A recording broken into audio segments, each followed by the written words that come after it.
Sa pagpapatuloy, may isang hangal ang nagsalita sa loob ng Gate of the Heaven at sinasabi nito na ang Upper Realm ay may malaking problema kaya hindi sila ngayon makakababa ng pansamantala. At tinawag nito ang Thousand-Eyed Demon at sinabi na ipapasa na lang nila dito ang kanilang kapangyarihan para mapatay ang Hongmeng Supreme.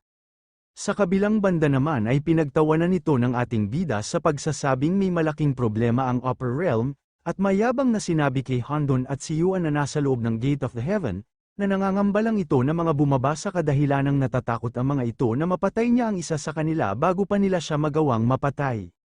Labis naman na nagalit ang hangal na nagsasalita sa Gate of the Heaven nang marinig niya ito, at pasigaw na sinabi kay Tanyun na napakayabang nito at hindi talaga ito nararapat sa pangalang Supreme Being, dagdag pa nito na hanggat mapatay nila ang ating bida ay hindi na mahalaga kung ano ang magiging proseso nun. At pagkatapos ay tinawag ulit nito ang Thousand-Eyed Demon habang naglalabas ang hangal na ito sa Gate of the Heaven ng maraming bilang ng kani-kanilang mga enerhiya, at sinabi na tanggapin na niya ang kanilang kapangyarihan, at kung magagawa niya na mapatay ang Hongmeng Supreme ay ang Upper Realm ay nararapat na nitong sambahin bilang kanyang Diyos. Agad-agad naman na tinanggap ng Thousand-Eyed Demon ang bahagi ng kapangyarihan ng mga hangal, dahilan ng pagsabog ng malakas na enerhiya sa buong katawan nito. At nakaramdam ito ng sobrang kasiyahan nang maramdaman niya ang nag-uumapaw na kapangyarihan sa kanyang katawan, at sinabi niya na ang kanyang lakas ay hindi lamang mabilis na bumalik, at sa halip ay maraming beses pa ito na lumakas. At kasabay nun ay ginamit niya na ang kanyang teknik at pinapalabas na ang kanyang origin and real body. At nang makita ito ng ating bida ay naging seryoso ito at sinabi niya na oras na para sa magiging matinding laban. Maya-maya pa ay natapos na ang Thousand-Eyed Demon sa pag-release ng kanyang real body, at nagbagong anyo ito bilang Demon Beast, at sabay na pinagtawanan si Tanyun at mayabang na sinabi dito na nararamdaman niya na ang lakas nito ay nanghihina na sa ngayon. Dagdag niya pa na hindi na nito makakayanan pa na tumagal ng ilang sandali, nasabi din niya na sa tulong ni Handon at si Yuan ay ang magiging final winner ay walang iba kundi siya. Pumustura naman na ang ating bida para sa gagawin niyang pag-atake dito, habang seryosong sinasabi sa hangal na kung ganun pala ay subukan na agad nito at nang makita na nila kung sino talaga ang mananalo sa bandang huli. At ilang saglit lang ay pinakawalan niya na nga ito na tinatawag niyang Thousand Annihilation Formation, na nagmistulang malakas na laser beam. Sa kabilang banda naman ay sinabayan na din ito ng Thousand-Eyed Demon kung saan naglabas din ito ng mistulang laser beam gamit ang kanyang bunganga, at tinatawag niya itong The Devil's Prison of Guan Tianbo. Mabilis na ngang nagsalpukan ng mga ito na bumuo ng malaking bilog na formation na tila naglalaban na yin and yang. Maya-maya pa ay nagkaroon na ito ng resulta kung saan ay hindi na ito kinaya ng ating bida, dahilan ng pagtalsik nito habang sumusuka na ng maraming dugo. Bagamat nakatamo siya ng pinsala dito ay mabilis naman na nakabangon si Tanyun, at napapamura siya sa kadahilanang wala na siyang sapat na kapangyarihan sa kasalukuyan, kaya naman ang paraan na lang na pagpipilian niya para patuloy na makalaban dito ay ang pagsunog ng soul. Samantala, nagyayabang naman na ang Thousand-Eyed Demon sa ating bida, at sinabi niya na kapag nawala na ang lakas nito ay oras na ng pagkamatay niya, at kapag nakapatay siya ng isang Supreme Being ay makikilala siya sa buong mundo na kaisa-isang demon na nagawang makapatay ng Supreme Being sa buong kasaysayan. Kaya naman agad-agad na lumapit ito kay Tanyun na wala ng kalaban-laban sa ngayon, subalit may humarang dito na isang spirit na alagad ng ating bida. At sinabi sa Thousand-Eyed Demon na hanggat nandito pa din sila ay hindi nito magagawang masaktan ang kanilang Lord. At kasabay nun ay ang pagdating ng dalawang Dragon Lord at mga general ng Hongmeng Army kasama ang mga tauhan nito, habang sinasabi sa kanilang Lord na hindi ito lumalaban ng mag-isa. At bagaman na tinutulungan ni Handon at si Yuan ang Thousand-Eyed Demon, ay nandito pa din sila para sa kanya. At sabay-sabay na sinigaw ng kanilang mga tauhan sa kanilang Lord na hayaan nito sila na samahan siya hanggang sa huli, at kasabay noon ay ang pag-activate na ng mga ito ng kani-kanilang mga teknik. Subalit pasigaw naman itong hindi sinang-ayunan ng ating bida, at sinabi sa mga ito na mga pumanaw na sila. Kaya kung susunugin ulit ng mga ito ang kani-kanilang mga soul ay sigurado na ang paglalaho nila sa mundong ito. Bagamat alam na nila na mangyayari yun ay masaya pa din ang mga ito na lumingon kay Tanyun, at nakangiting sinabi na wala silang kahit ano na pagsisisihan, at pagkatapos ay sabay-sabay ang mga ito na sumugod ng mabilis sa Thousand-Eyed Demon, habang sabay-sabay na sinisigaw ang salitang patayin ito. Nagagalak naman na sumusugod ang general ng Brave Warrior Battalion, habang sinasabi sa Thousand-Eyed Demon na siya na ang unang aatake sa kanya. Mabilis naman ito na nakalapit dito at sa hindi inaasahan ay sa halip na atakihin niya ito gamit ang kanyang hawak-hawak na sandata ay pinasabog nito ang kanyang sarili, na matagumpay niya naman na napatama sa katawan ng hangal.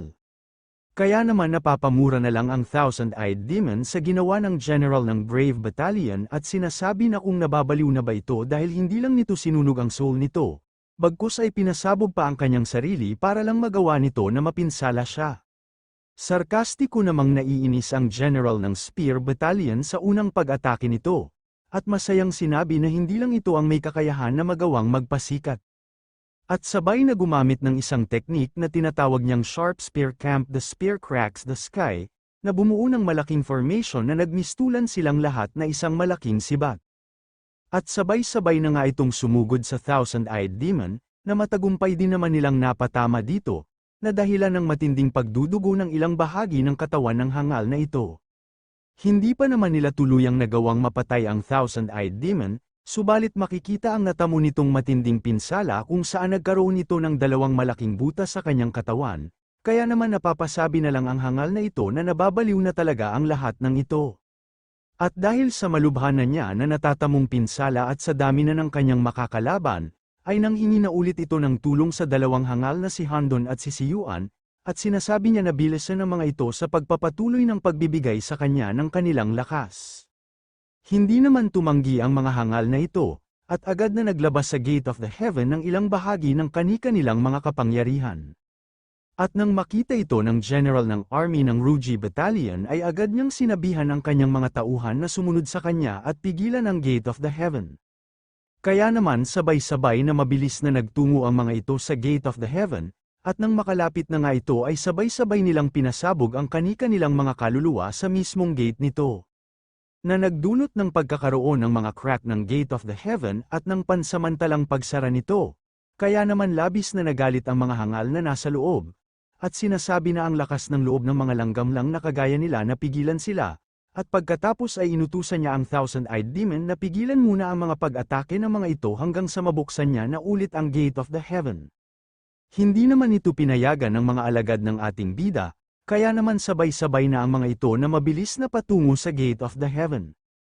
Hindi naman nagawang pigilan ng Thousand-Eyed Demon ang mga ito kaya naman nang makalapit na nga ang mga ito ay agad-agad nila na sabay-sabay na pinasabog ang kani-kanilang mga sarili, na matagumpay naman nilang napatama dito na nagsanhi ng matinding pinsala nito.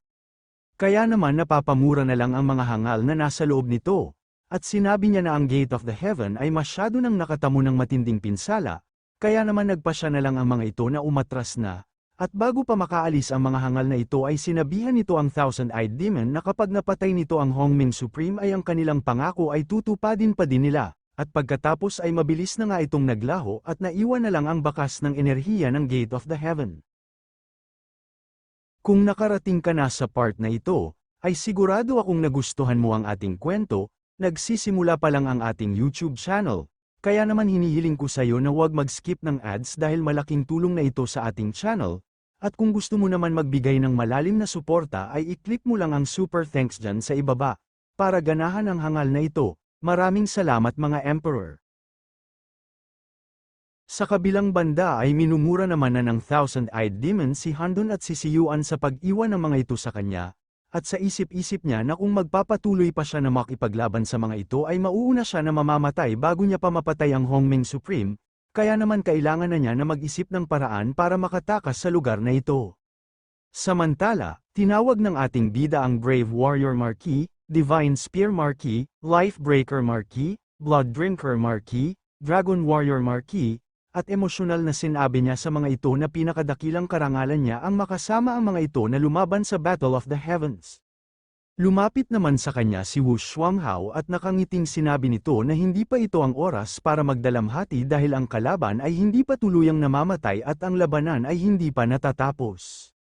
Ngunit hinawakan ng ating bida ang kamay nito, at sinabi na tumigil na ang mga ito para kusa nang tumigil ang tuluyang pagsunog ng mga kaluluwa nila, dahil sa ngayon ay makakaya niya pa sila na mailigtas. Subalit sa hindi inaasahan ay hinawi ni Wu Shuanghao ang kamay nito at sabay na umalis habang nanghihingi ng tawad sa kanilang Lord, at sinabi na ito ang una at huling pagkakataon na susuwayin niya ang utos nito. Labis naman na nagulat ang ating bida sa mga sinabi nito kaya naman tinangka niya pa sana na pigilan ito, ngunit tumigil na din siya nang makita niya na talagang determinado na ito, at habang paalis na nga si Wu Shuanghao ay nagmakaawa ito sa kanyang Lord na isil na ang Thousand-Eyed Demon. Dumating naman ang Golden Dragon Lord at Magic Dragon Lord sa likod ni Tan Yun, at sinabi din ng mga ito sa kanya na magmadali na naisil ang Thousand-Eyed Demon. At pagkatapos ay nilagay nila ang kani-kanilang mga kamay sa likod ng ating bida para tulungan ito sa gagawing pagsil sa Thousand-Eyed Demon, habang sinasabi nila sa kanilang Lord na ito na ang huli nilang mga lakas.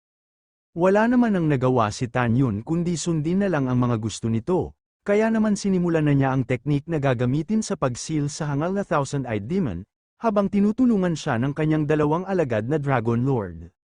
At maya-maya pa ay pinakawalan niya na nga ito na tinatawag niyang Seal Skylock Ground, kung saan lumabas ang isang malaking kulungan na nababalutan ng mga kadena na mabilis kumulong sa Thousand-Eyed Demon.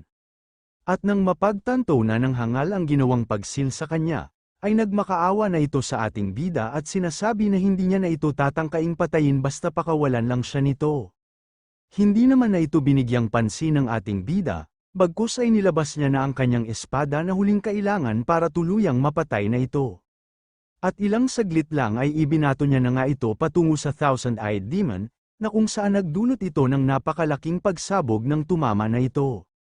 Maya-maya lang ay natapos na ang nangyaring malakas na pagsabog at makikita na ang pabagsak na nahangal, at habang pabagsak na ay pinipilit pa nito na magsalita na ayaw niya pang mamatay. Subalit sa oras ng pagbagsak niya ay ang oras na din ng kanyang pagkamatay. At kasabay nun ay ang unti-unti na din na paglalaho ng kaluluwa ni Wu Shuanghao, at habang naglalaho na ito ay nakangiti nitong sinabi sa kanyang Lord na ang maging alagad nito ay ang pinakamasayang nangyari sa kanyang buong buhay. Gusto pa sana ito mahawakan ng ating bida sa huling pagkakataon, subalit huli na siya dahil tuluyan ang naglaho ito, kaya naman lumabas na ang mga emosyon nito sa pagtulo ng luha ng kanyang mga mata, at sinabi niya na huwag ito mag-alala dahil hindi niya hahayaan na ang pagkamatay nito ay mawalan lang ng kabuluhan.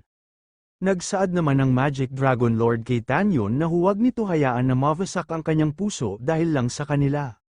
Dagdag pa ng Golden Dragon Lord na dahil nagawa na nila na lumaban ulit sa kanyang tabi, ay si Wu Shuanghao at siya ay lubos ng nasasayahan, at ngayon ang kanilang lakas ay malapit nang mawala ay oras na din nila para umalis. Labis naman na nagulat ang ating bida dahil hindi niya inaasahan na pati pala ang dalawang ito ay maglalaho din ng mga kaluluwa, kaya naman agad niya ito na nilapitan subalit nang tangkain niyang mahawakan ng mga ito ay hindi niya na ito magawang mahawakan pa. Hanggang sa tuluyan na nga siyang tumagos sa mga katawan nito, na mas lalo niya na ikinagulat. Kaya naman labis niya ito na ikinalugmok, at naluluha niyang sinasabi na ang mga kaluluwa nito ay malapit ng magsiwala.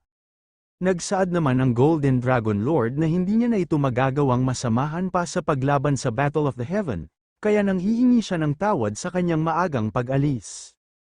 Nasabi naman ng Magic Dragon Lord na hindi nito kailangan nasisihin ang kanyang sarili, at kung totoong may afterlife ay ang kanyang eldest brother at siya ay gusto pa din na maging tapat na alagad nito.